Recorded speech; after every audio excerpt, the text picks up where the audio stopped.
Being born a grey wolf might seem majestic and powerful, but let me tell you, it's not all howling at the moon and looking fierce for National Geographic photographers.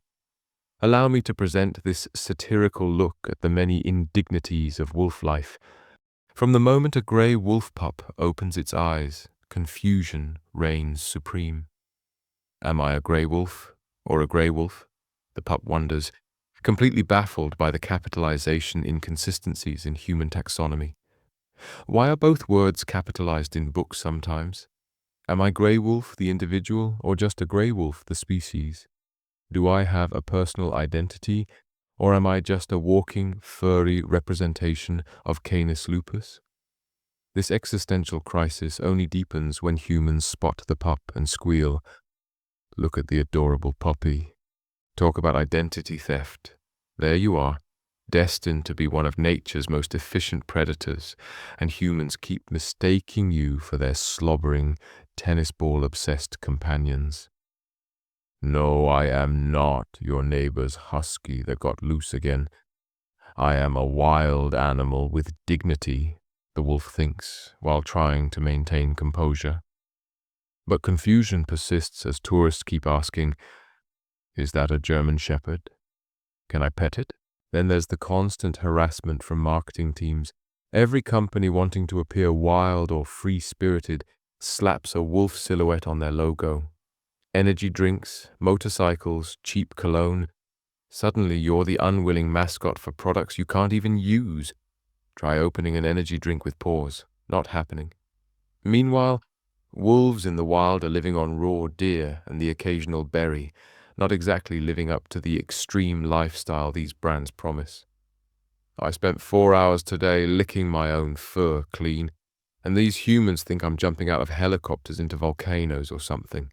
Let's talk about howling, supposedly the most majestic part of wolf life. What humans don't realize is how embarrassing it is when your howl cracks. Young wolves spend months practicing in secret, desperately trying to hit those deep, soulful notes that make humans shiver. Ah, whoa, squeak, oh, cue the snickering from the rest of the pack. There's no auto-tune in the forest, just the crushing disappointment of the alpha male giving you that maybe you should just handle the silent hunting part look. Perhaps the greatest burden of being a grey wolf is the centuries of bad press.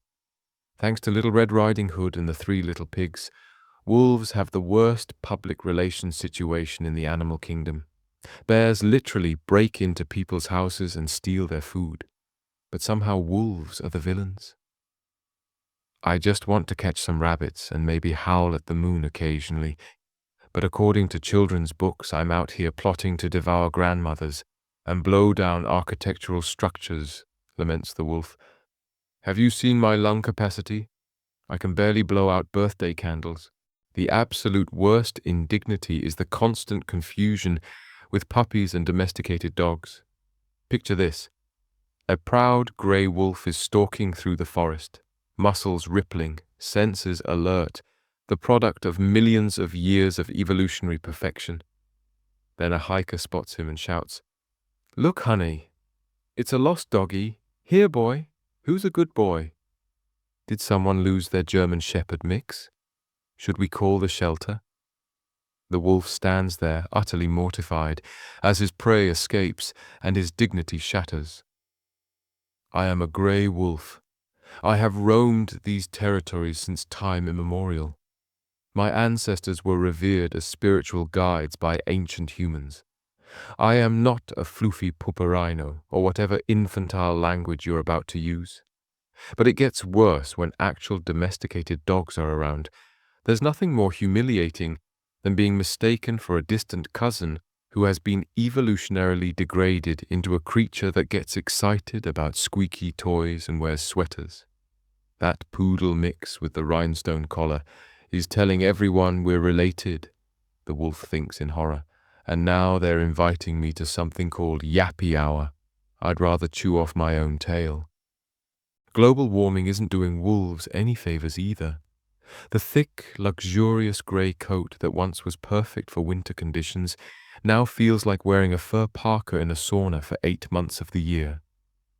Do you know how hard it is to look majestic while panting desperately and shedding all over the place? The wolf complains. The Arctic wolves get all white coats that actually change with the seasons. Meanwhile, I'm stuck with this grey outfit year-round. It's like wearing the same heavy sweater to every occasion. In the age of social media, wolves suffer from unrealistic beauty standards too. Wildlife photographers only capture the most photogenic wolves in perfect lighting, usually looking noble on a ridge with a sunset backdrop. Reality? Most wolves spend their days looking scruffy, with bits of their last meal stuck in their fur, constantly battling fleas and making awkward facial expressions while trying to dislodge something from between their teeth. Those Instagram wolves aren't real, sighs an average grey wolf. That's all filters and perfect timing. You should see what I really look like after rolling in mud to mask my scent before a hunt. Nobody's putting that on a motivational poster. Humans romanticize pack life as this perfect social structure, but it's really just office politics with more biting. There's always that one wolf who thinks they should be in charge, constantly challenging leadership decisions and second-guessing hunting strategies.